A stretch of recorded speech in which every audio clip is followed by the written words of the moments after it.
जैसे टीमोला भैया सब लोग ठीक बड़ा जाना। वाह बड़ा अच्छा लगा था होलिए गावता नहीं हो। उड़े काशी में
तरफ से बहुत बहुत पुरस्कार आया है। बहुत बहुत धन्यवाद छोटी बहन, ऐसे ही सदैव महादेव के आशीर्वाद बना रहे तुम पे।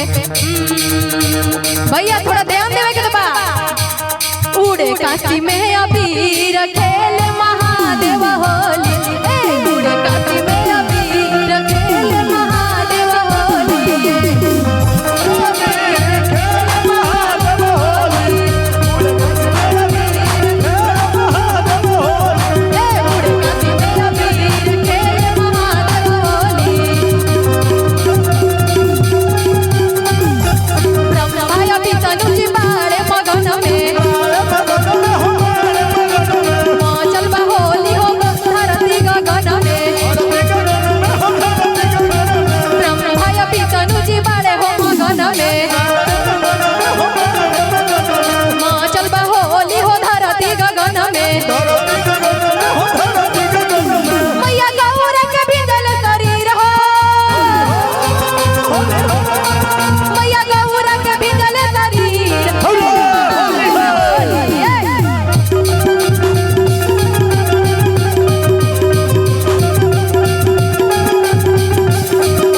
जोरदार ताली बजा देंगे। हमारे प्यारी बहना के स्वर में सरस्वती समाइल है, अभी इनका बड़प्पन है जो बोले कि हम गाने की कोशिश कर रहे हैं। इस कमेटी के अध्यक्ष हैं श्री भरत सिंह भैया है, हमारे भैया बड़े भैया हैं, उनके तरफ से 100 रुपए का पुरस्कार आइल बा। बहुत बहुत धन्यवाद। बस भैया ऐसे ही आशीर्वाद देते रहिए।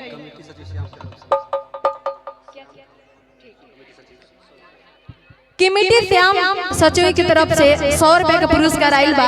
बहुत बहुत धन्यवाद भैया। और ऐसे ही अपन बहन के प्यार देते रही ताकि अपना गांव से चल के पूरा देश में नाम रोशन कर। जैसे कभी गोरा थोड़ा सा फीडबैक में साउंड खोल दीजिए वाला में आगे रिटर्निंग। जैसे कभी गोरागिरी भैया आइल बड़ा। कहाँ से आए हैं भैया आप? बगले से बानी तपर भी तरहसी, हमार मातृभूमि तरहसी थाना में बा। और चलिए बहुत सुंदर हमारे बहना का मुखार बिंद से जो स्वर निकल रहा है।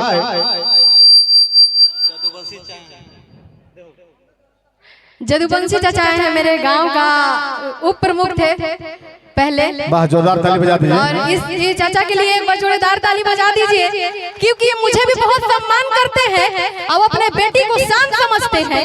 मेरे चाचा बहुत अच्छे हैं, क्योंकि कहीं भी बहुत सम्मान मिलता है मुझे। बहुत बहुत धन्यवाद। और भैया एक आपका गाना था ना,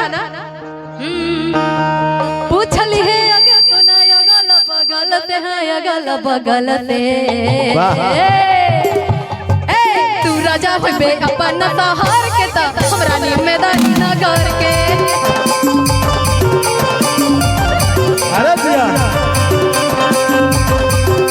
भैया रुकी, भैया रुकी, अभी हमरा गोरागिरी भैया के साथ गावे के बा ना जी। बिल्कुल,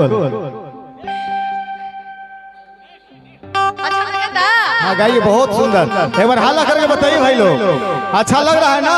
हाँ चलिए, बस हिम्मत बढ़ाइए बहना को, ताली बजा के स्वागत करी जब अच्छा लगा था। अरे ये कहा तानी कि हमार गाना नहीं के गोरागिरी भैया के बा, बट हमरा पसंद आई।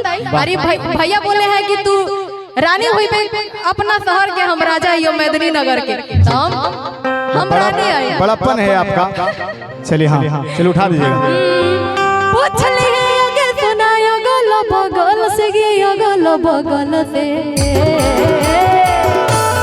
ए तू राजा होइबे अपन शहर के मैदानी नगर के। तू राजा होइबे अपन शहर के तो मैदानी नगर के।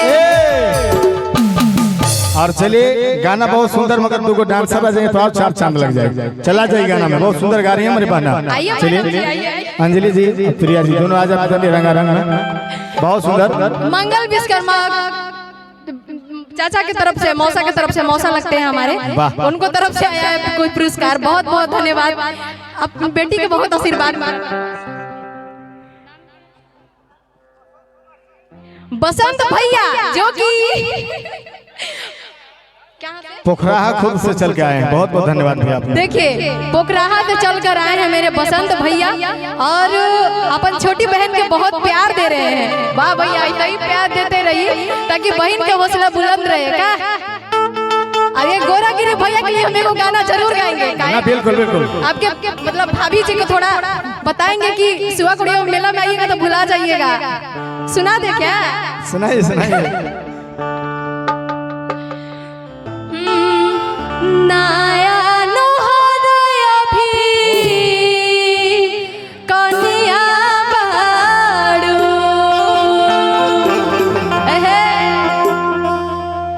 भाभी केकरा बनावे के बा भैया? का जे चार को भाभी आइल तो हाँ जो मेरे भाभी बनेंगे मेरे। हाँ, दोनों पास आ जाए। प्रिया जी वो अगल बगल में रहिए। हाँ चलिए। वाह, आपका नाम क्या है? अंजलि। वाह अंजलि जी। हाँ, और प्रिया जी, ओह मेरा ही नाम का है। वाह अच्छा है। अंजलि जी, आप अपने सूरत से कितना लोग के पागल कीजिएगा यहाँ। वाह, प्रिया जी करेगी। वाह, भाभी बनिएगा मेरा।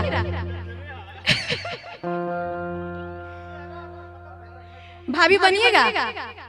अरे हाँ बोलिए। हाँ तो हंस गल से तो हाय हो गए। आए हाय तू हंस के बोले लू जान, दिलवा के धड़कन बढ़ गई। कैसे बोला लो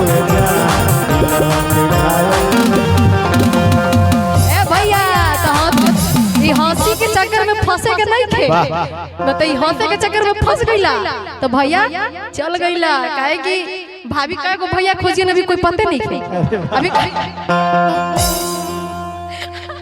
अभी काहे कि लाइसेंसी निकन होइल ना जे हां लाइसेंसी हो जी तो एगो भैया के हो जी पर अभी हजारों को भैया मिल जाए वाह वाह